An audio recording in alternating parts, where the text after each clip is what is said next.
पर बहुत ही जो जज रहा है तिलक, ये तिलक लगाने के लिए हमें सोचना पड़ेगा। अगर हर हिंदू अपना कर्तव्य जानकर अगर कार्य नहीं करेगा।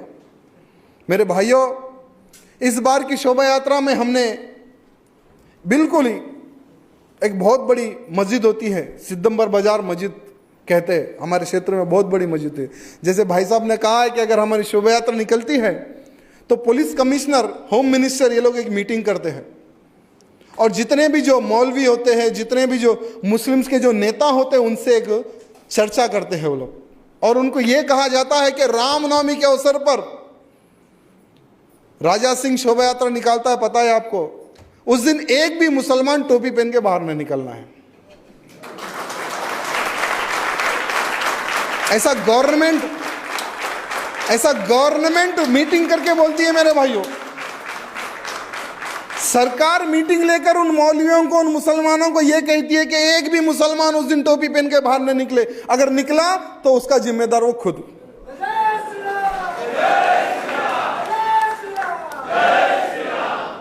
शोभा यात्रा के दौरान जितनी भी जो मस्जिदें होती हैं, बहुत बड़ी बड़ी मस्जिदें होती है, बहुत बड़ी बड़ी मस्जिदें। कभी कभी जैसे 2 साल पहले शुक्रवार के दिन रामनवमी थी, नमाज पढ़ना बंद कर दिए, मस्जिदें खाली हो गई।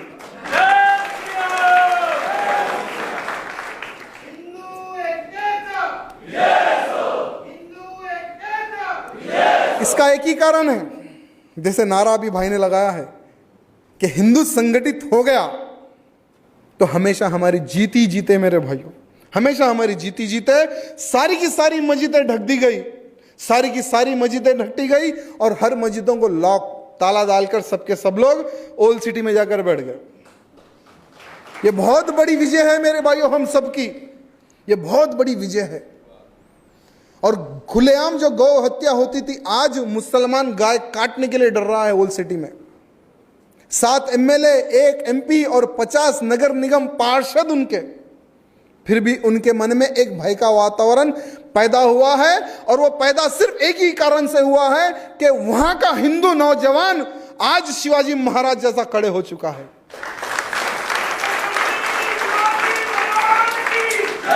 मैं चाहता हूं कि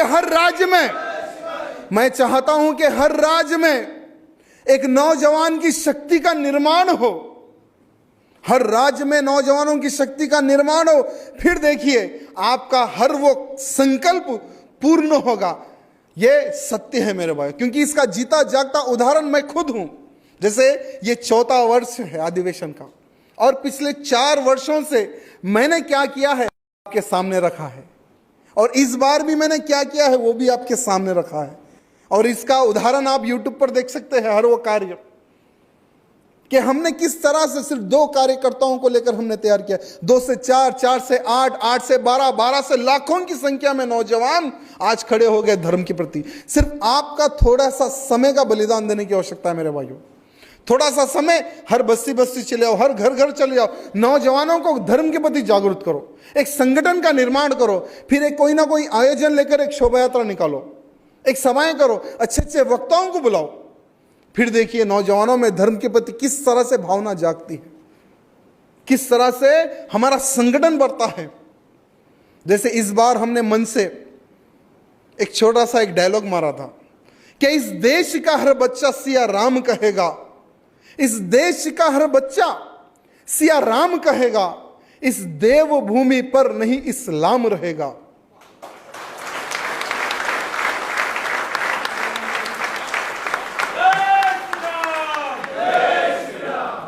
हमारे इस भारत देश में आतंकवादियों के लिए शरण नहीं है, नहीं तो एक एक को गोली मारकर हम भगा देंगे पाकिस्तान।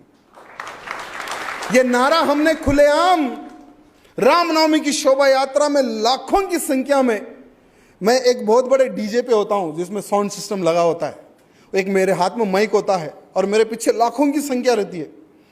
उस डीजे पे ठहर ने खुलेआम ये डायलॉग मारा था और सारे के सारे पुलिस डिपार्टमेंट के लोग मुझे हाथ बता रहे थे कि भैया चुप बैठो। मैं बोला जो करना है कर लो। क्या करेंगे, एक छोटा सा केस लगाएंगे। एवरी रामनवमी पर मेरे भाइयों 5 से 10 केसेस मेरे ऊपर बुक होते हैं, एवरी रामनवमी के लिए।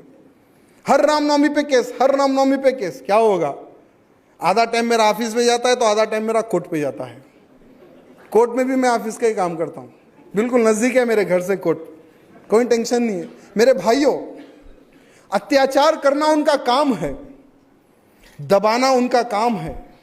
अगर हम धर्म के प्रति अगर कुछ करना चाहते हैं तो डरो मत।